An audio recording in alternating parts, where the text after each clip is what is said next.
everybody. Thank you so much for watching. Today is Valentine's Day 2021. And for those of you who don't know, this is my husband, David. Hi. And we're going to be sharing our story of how we met and the process and journey and what that was like for each of us.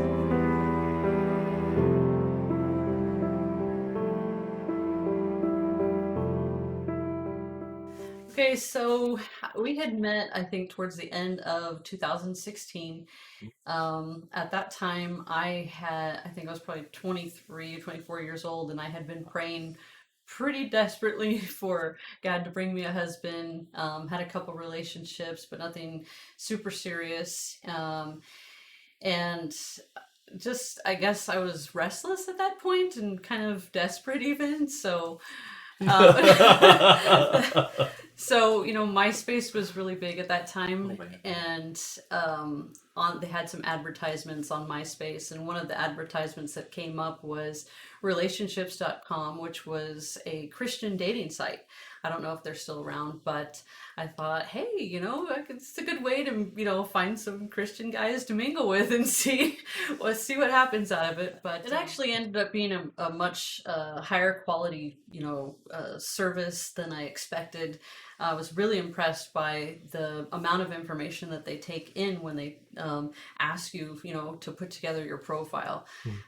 It's not just yes or no questions, but paragraphs and essays and what's your favorite Bible verse and why, and when did you become a Christian, and what are your favorite worship songs and those types of things. And so then they take your profile and match it with people that they think that you would be best matched with. And so right away, David came up as, I think, the top three. He was my 98% match according to them, but obviously he's more than my 98% match at this point. But and so he had long hair and a full beard though. And I didn't really think that that's something that I had wanted, but it wasn't a deal breaker.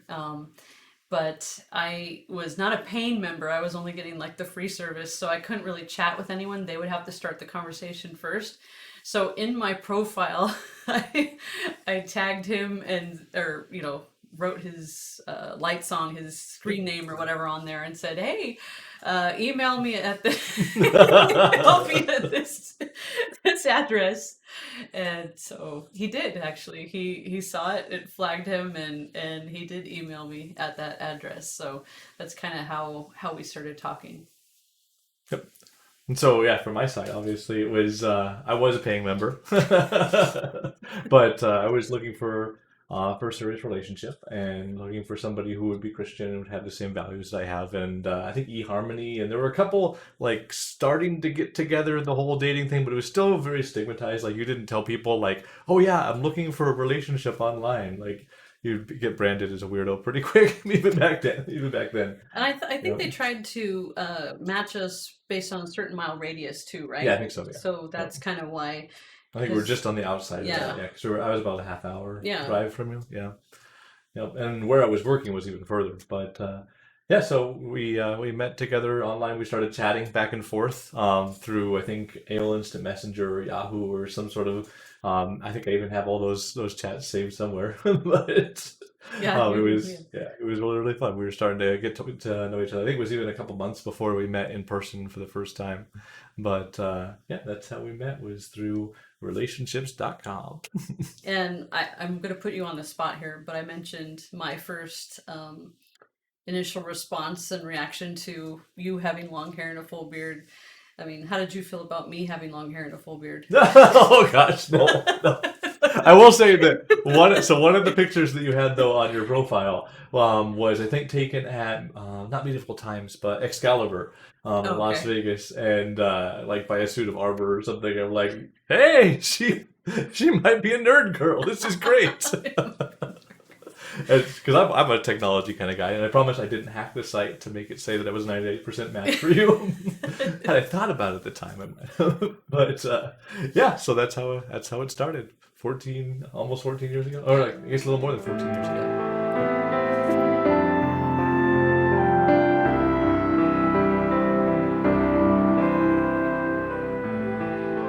All right, our first date. So we'd met a couple times. I think I went to your church once, and I think I was doing a youth lock-in across the street from or in the same parking lot. We were doing like a scavenger hunt where you were having some sushi, and so we'd seen each other in person, but we'd never really gone out on a date before. And so our first date, I was living about a half hour from where you lived.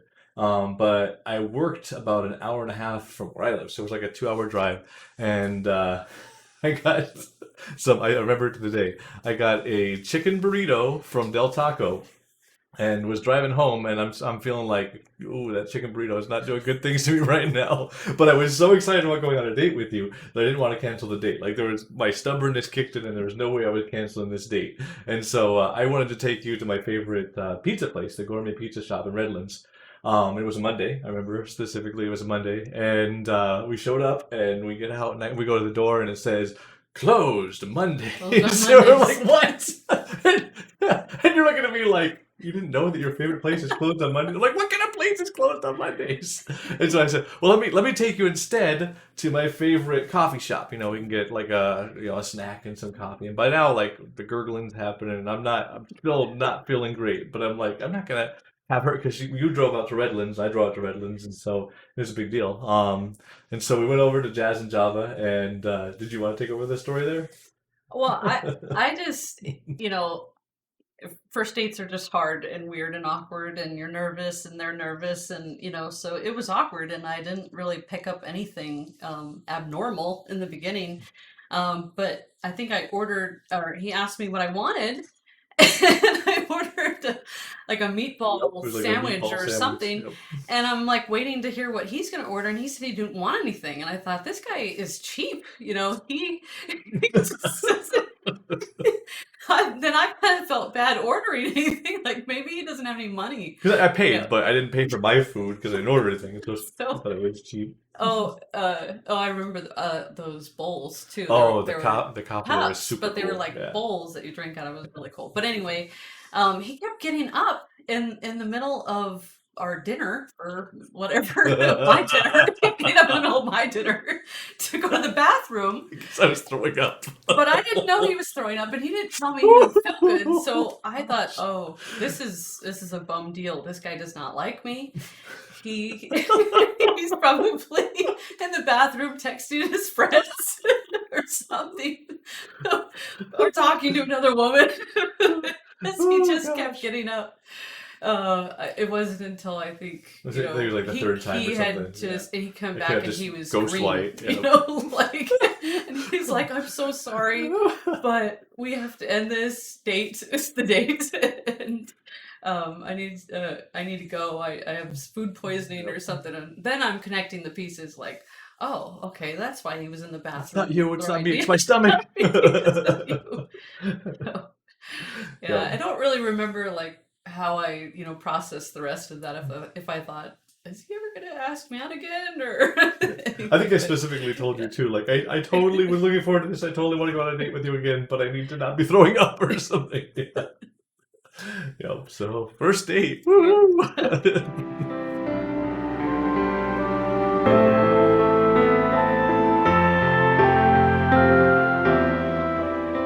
So at this point, we had gone on several dates, and our routine was kind of, because I lived in a different city than he did, and so we would meet up in a mutual spot at Citrus Plaza in Redlands, and then we'd get in his car, mine, and go where we were going to go together, and then meet back there and get in our cars and drive our own separate directions. And so I don't remember where we went that day, probably just out to eat or something.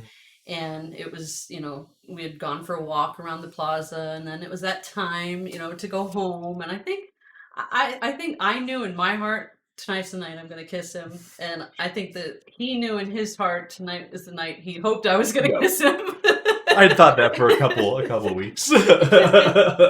Because, saying goodbye was a little different that night. It was like, it was dark out, and we're in the parking lot, everything was closed, and there was that lingering, like, so had a really good time. Yeah, me too. Okay. And then I just remember just kissing him and thinking, and till this day, I still tell him how I will never forget our first kiss. and how just magical it was and how amazing it was and how different it was. And I mean, a lot of people talk about fireworks and all that, and it was there. It was totally there. And I remember just in that first like second of kissing him thinking, whoa, how does this guy have that much power over me? Because I remember it was in winter. It was a cold night. I remember it got a lot warmer. It was really special. It sure. was really special. Yeah. It was a very special moment that I remember always.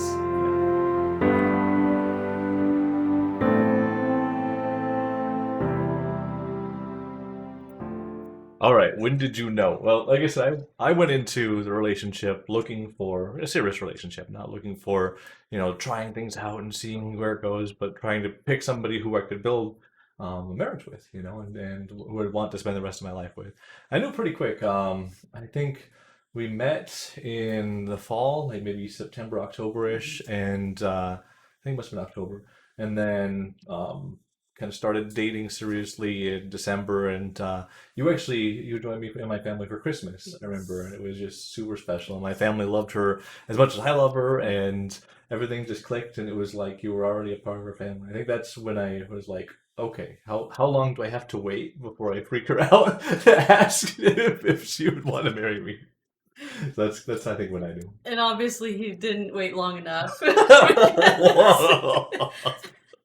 As much as my story is similar to his, those were things that I was looking for. I had been praying, God, send me my husband, all this. I was also scared to death of it. And so, like he said, we met in fall, and I had an inkling in mind that on Valentine's Day, that he was going to propose to me. Right. So I knew that I had to break up with him before he could do that. So I broke up with him through email. Like you do. Like you do. And, the Lord let me run for a couple months until I was tired, and dated a couple guys that the Lord allowed me to date to realize and really appreciate what David and I had, and that was just communication and just on the same page on so many different things, just a really divine connection between us, not just in the kiss, but in so many different areas. And so I was frustrated and irritated with, God still not sending me my husband. And I was driving to college one morning, and I was talking to the Lord about it, and I was like, when are you going to send me my husband? And he's like, I already did. And as soon as he said that, just all these flashes of David, and how could I be so stupid to not see it? Like he was everything, on my list, so to speak, that I had laid out, with the Lord. And so that's when I knew for sure that he was the one. And I told the Lord, I said, okay, Lord, if that's true, you're going to have to put us back together, because I broke that guy's heart through email. And I think I emailed you actually, or texted you or something, and said, I don't remember what I said, but I was really surprised because he called me within like an hour, and just like nothing had happened between us. And but we did, when we started working things out, we both were kind of like, look, if we're gonna do this, we're gonna get married. There's no no more games, no nothing. So just so you know, on both sides, that we're headed towards marriage. God really used that time. It was hurtful and hard for both of us, but God totally used it. And it's funny, I also dated a couple of people during that time. It just totally didn't work out. And God just totally he solidified in both of our hearts what we wanted, and so we were able to come back at our relationship with really clear expectations. And I had commiserated with my little sister, who's now your best friend, about just the whole process. I remember when you sent me that email, I called her up. I'm like, what should I do? What should I do? I'll be with her. Or no, I think we were actually I was with her and my mom at Ontario Mills. And I told her, oh my gosh, she just sent me an email. What should I do? And she's all, meet with her. And so, good job, Jenny. Best advice ever. Yeah, and I remember too, like I said, the long hair and the beard was still kind of different. It was just different. I had never dated a guy with a full beard, and I've never dated a guy with long hair, and it was just so different. But I remember when we did meet up, we went to Coco's, Yep. and I got there first, and I was waiting, in the lobby area for him to show up. And when I saw him walking towards the restaurant, my heart just was like, there he is, full beard, long hair, and all. I was like, that's him. That's him. So. Yeah, same for sure.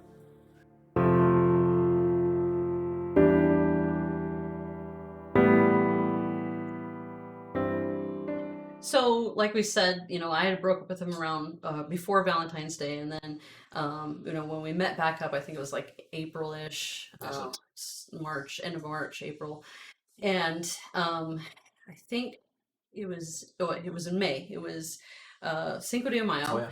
He also your dad's birthday. He had planned, which I kind of suspected it would be coming, but I don't think did I know? You didn't know. I didn't. You didn't know until you knew. Yeah, until we were there. I don't think I had I think it when we all. pulled up to. Yeah, I knew it was coming. Because we had said, look, if we're doing this, marriage is coming. I didn't know how quick he would propose to me afterwards, but I knew it was coming.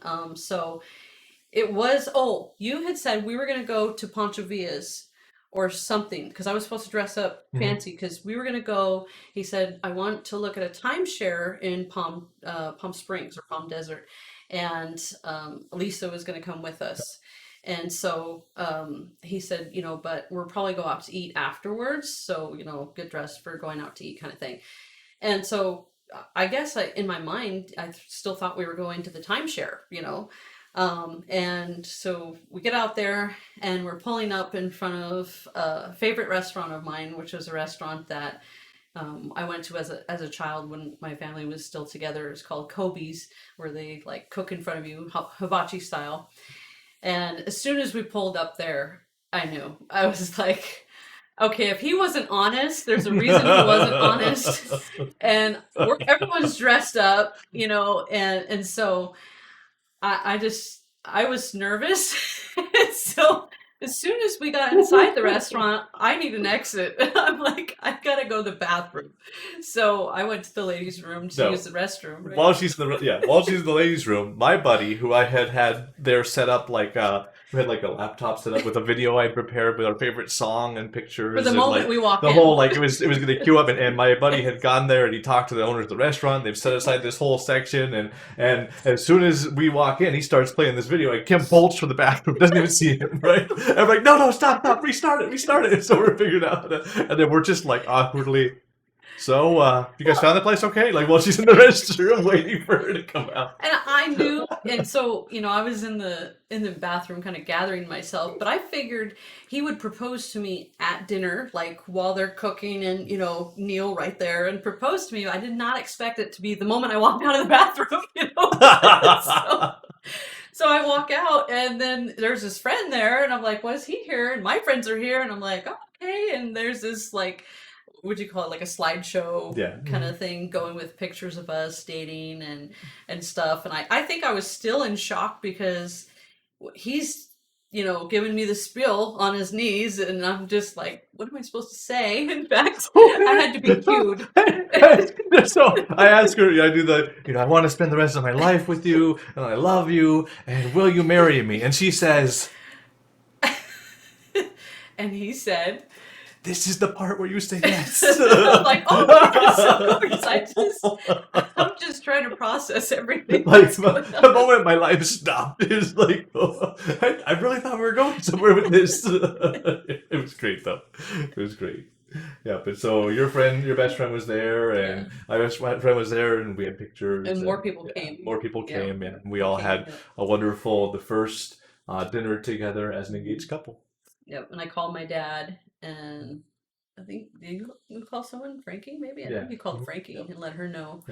Yeah, it was wonderful. He did good because that's one of my favorite childhood memories, so.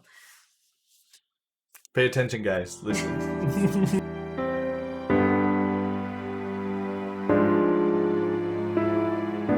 So the wedding, the day of the wedding, I was actually finishing my master's, and so I had the last day of one of my classes, and so literally, I mean, we have an afternoon wedding, and I had a morning class in La Mirada with my cohort, and the people were like, "Oh, what are you doing there?" I'm like, "Oh, hey, it's my wedding day." They're like, "What are you talking about? It's your wedding day." I'm like, "Well, this afternoon, I'm gonna be, what are you doing here in class if you're gonna get married today?" And so I finished up. It was the last day of the class, did my group presentation, all that, and then booked over to where we're getting married on obviously August 4th. Super, super hot day. I remember Boiling. it was, and the church that we selected, which was really meaningful to you. It was a buddy of yours church that you had. I think when the first time we saw that church, you said, "I want to get married in this church," and so that's where we had the wedding, and it was super. Just the way that God had worked everything out was amazing for everything, for the venue, for the food, for all of it. Like we hardly literally paid for anything. Every single part of it, we're like, "How is this going to work?" And God's like, "Hey, I've already prepared this person and this person, and this person." We even had we probably had like 100 people. Oh yeah, and we had for the catering, somebody who had her own TV show that did the catering at cost, and like the decorating was done by somebody who decorates for all the casinos out there for free, and it was just, God totally worked it out together. But I remember it was just super hot, and there was no air conditioning in the church, and and one of the things that you don't maybe other people think about this, but I didn't consider this, is having a wedding in August. You don't want your bridesmaids to have the long gowns, but that's what we had wanted, and that's what we picked and agreed on. And so the AC broke there, and it was August, and they had these long gowns on. I mean, my dress was hot too, so it was boiling. Yeah, for sure. I remember the moment that you were going to come down the aisle. Everyone was quiet, everyone's ready. We had a special song picked out that we'd selected that would play, and so the doors open, and you hear. No, it wasn't. No, it wasn't. It wasn't until I made it down the aisle. And Pastor Eric said, "Dearly beloved, we're gathered here today. Does anyone have anything to say?" And it went, I think it did good, yeah. There were all kinds of problems with the sound system. It was hilarious in retrospect. But it all worked out. We got married. The youth pastor that I was working with at the time was the one who married us, and it was just super meaningful and super special. We took communion together. We took communion. It's very memorable. The bread had been prepared and set out, to make sure it was hours before. Hours in the hot church building. And so by the time we got to this wonderful, soft, delicious bread, it was dried out toast. Yes. Not enough juice to go around. And so we're taking like both of us put the bread in our mouth, and we're like, it immediately sucks every bit of moisture out of our mouths. So we couldn't talk. We were like, just get to the part where we can do the juice, because we're dying here.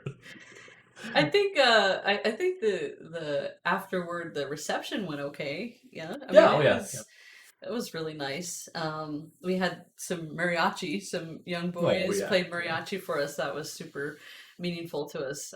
David and I both love the Latino culture, and he knows more Spanish than I do, but I've always studied Spanish, and we both just have a heart for that culture. And so, going to Pancho Villa's and that type of stuff was very important to us. So that was awesome. My best man in his speech may have gotten and Gloria. My sister standing up and telling everybody, "I'm so glad that Kim met David because she finally has a sense of humor." I'm like, she had a sense of humor before. Obviously, if she married me, she had a sense of humor before. And God had a sense of humor too. And our honeymoon was really special too, because I had always loved boats. Like the Titanic was my favorite movie, and always wanted to go on a cruise, but just always felt like it was out of my reach. But this guy found a way to make it possible for us to have a cruise for our honeymoon, and so that was super, super awesome. Yeah, my first cruise too. Yeah, it was really. Even though they lost my favorite dress. Yep. And my formal, they lost both for formal wear, but they gave me a tux rental, so I got to look like James Bond on the formal night. It was great. And I needed a hair clip, and they were so kind to let me buy one for $30. So I still have that hair clip. Very special hair clip.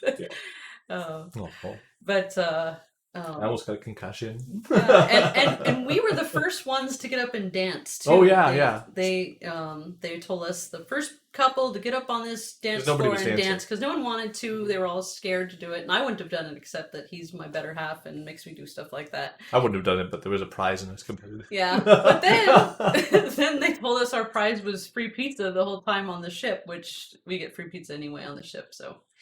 Yep. So for being the first couple on the dance floor, we got free pizza like everyone else. And actually, good thing it worked out. But David almost spent the whole time with a concussion. Yep.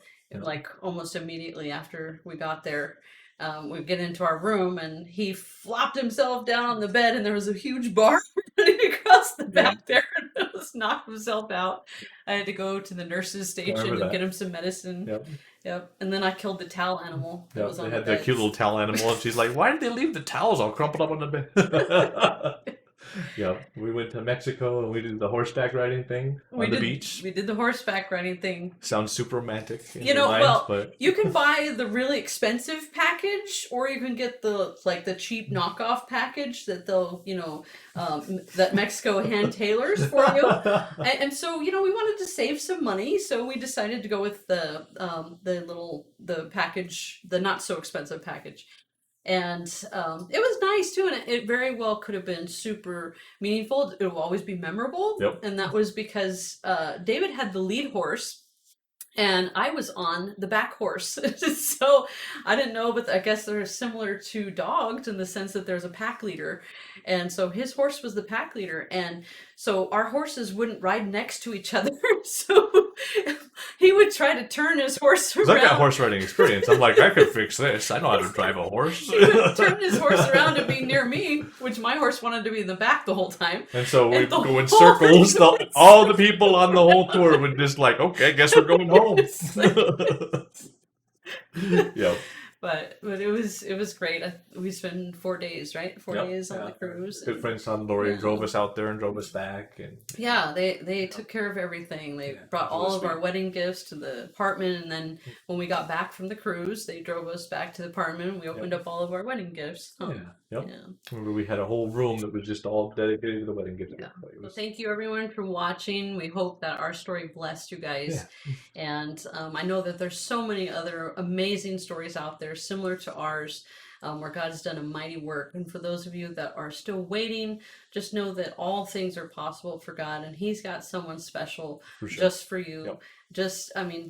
We have such a perfect, wonderful connection, and I know God is capable. Better all the time. Yes, getting better all the time. Like he was my 98% match. He's now my 110, 120. Every year it just gets more and more. So, all right. But thank you again for watching, and God bless. Yep.